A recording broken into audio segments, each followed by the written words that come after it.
Hello வணக்கம் வந்தனம் நமஸ்தே நமஸ்காரம். நான் நம்ம வீட்டு தாத்தா பாட்டி சாப்பாடு நிகழ்ச்சிக்கு உங்களை அன்புடன் வரவேற்கிறேங்க. என்னடா இன்னைக்கு என்ன பண்ண போறேன்னு பார்க்குறீங்களா? ஆமாம், முதல்ல ஒரு வாழைக்காய், ஒரு 4-5 வாழைக்காவை எடுத்து தண்ணிக்குள்ளே போட்டு அதில் உப்பு மஞ்சத்தூள் போட்டு நீங்கள் வந்து வேக வச்சுக்கோங்க. மஞ்சத்தூள் வந்து 1 ஸ்பூன் போட்டுக்கோங்க. இது நல்லா வெந்து நான் எடுத்து வச்சுருக்கேன். இப்போ இது மாதிரி வந்துடும். உங்களுக்கு வெந்துருச்சுன்னா உங்களுக்கு கலர் மாறிடும். இதை வந்து நீங்கள் நல்லா தோல் உரித்து எடுத்துருங்க. ஒவ்வொரு காயிலையும் நல்லா தோல் உரித்து வெறும் காயாக மட்டும் எடுத்து வச்சுக்கோங்க. தோல் போடக்கூடாது, சரிங்களா? உங்களுக்கு வெந்துருச்சுனாலே இந்த கலர் வந்து ஆட்டோமேட்டிக்காக சேஞ்ச் ஆகி இப்படி இருக்கும், பார்த்துக்கோங்க. ஸோ இதை வந்து நல்லா நீங்கள் கேரட் பீட்ரூட்லாம் துருவதை வச்சு நல்லா இந்த மாதிரி துருவிக்கோங்க. ஒரு நல்ல துருவினிங்கன்னா ஆட்டோமேட்டிக்காக தான் இந்த மாதிரி துருவல் வரும். ஸோ இப்படி துருவி ஃபுல்லாகவே நான் இருக்கிற எல்லாத்தையும் துருவி வச்சுருக்கேன். உங்களுக்கு இந்த மாதிரி துருவல் கிடச்சிரும். வாழைக்காய் துருவி தனியாக எடுத்து வச்சுக்கோங்க. அப்புறம் ஒரு பால்னியில் 2 ஸ்பூன் தேங்காய் நான் ஊற்றிருக்கேன். உங்களுக்கு வேணுன்னா நீங்கள் என்ன குக்கிங் ஆயில் யூஸ் பண்ணுறீங்க யூஸ் பண்ணிக்கோங்க. 1 ஸ்பூன் கடுகு, 1 ஸ்பூன் உளுத்தப்பருப்பு, 1 ஸ்பூன் கடலைப்பருப்பு, 1 ஸ்பூன் பெருங்காயம். இது நாளைத்தையும் எல்லாத்தையும் ஒன்றா போட்டு நல்லா பொரியிட்டோம். இதோட ஒரு கொஞ்சம் தேவையான அளவு கருவேப்பிலை, அப்புறம் ஒரே ஒரு இஞ்சி, கொஞ்சம் ஒரு பெரிய துண்டு இஞ்சி போட்டுக்கோங்க. அதுக்கப்புறம் கொஞ்சோண்டு ஒரே ஒரு பச்சை மிளகா போட்டு நல்லா இது வதக்கணும். இது நல்லா பொரிஞ்சு வரணும், சரிங்களா?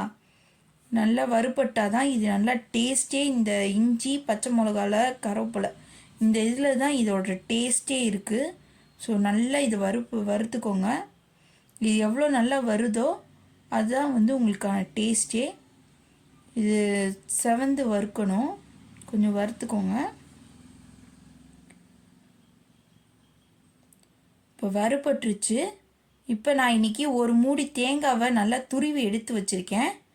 அதை இதோடு நான் சேர்க்க போகிறேன். ஸோ அந்த தேங்காவையும் இதோடு போட்டு நம்ம வறுத்துக்கலாம்.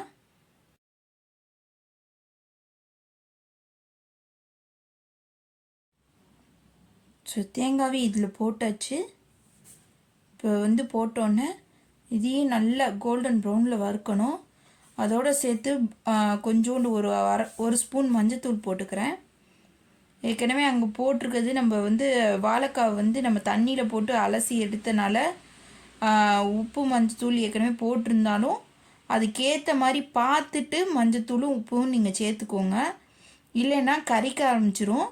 நம்ம அது ஏற்கனவே உப்பு மஞ்சளில் போட்டு வேக வச்சுருந்தோம். தண்ணியில் அலசி எடுத்தனால கொஞ்சம் உப்பு கம்மியாக தான் தெரிஞ்சுக்கும். நீங்கள் எதுக்கும் கொஞ்சம் பார்த்துட்டு உப்பு போட்டுக்கோங்க. அப்புறம் கறிக்க ஆரம்பிச்சிரும், பார்த்துக்கோங்க, சரிங்களா? அப்புறம் வாழைக்காவை, துருவின வாழைக்காவை இது அப்படியே உள்ளே சேர்த்துருங்க.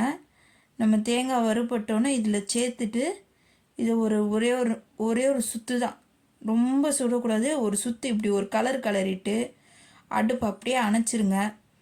இதுக்கு நீங்கள் வந்து இது இப்படியே சாப்பிட்டாலும் நல்லா இருக்கும், டேஸ்ட்டாக இருக்கும். சில பேர் வந்து இதுக்கு எலுமிச்சப்பழம் வந்து இதில் சர்வ் பண்ண, அதாவது நம்ம போயிட்டு நம்ம பரிமாறுற நேரத்துக்கு கொஞ்சோண்டு எலுமிச்சப்பழத்தை, ஒரு அரை மூடி எலுமிச்சப்பழத்தை ஊற்றி நீங்கள் அப்படியே சர்வ் பண்ணிங்கன்னா சூப்பராக இருக்கும். இந்த மாதிரி வாழைக்காய் பொடி மாஸ் செஞ்சு கொடுங்க.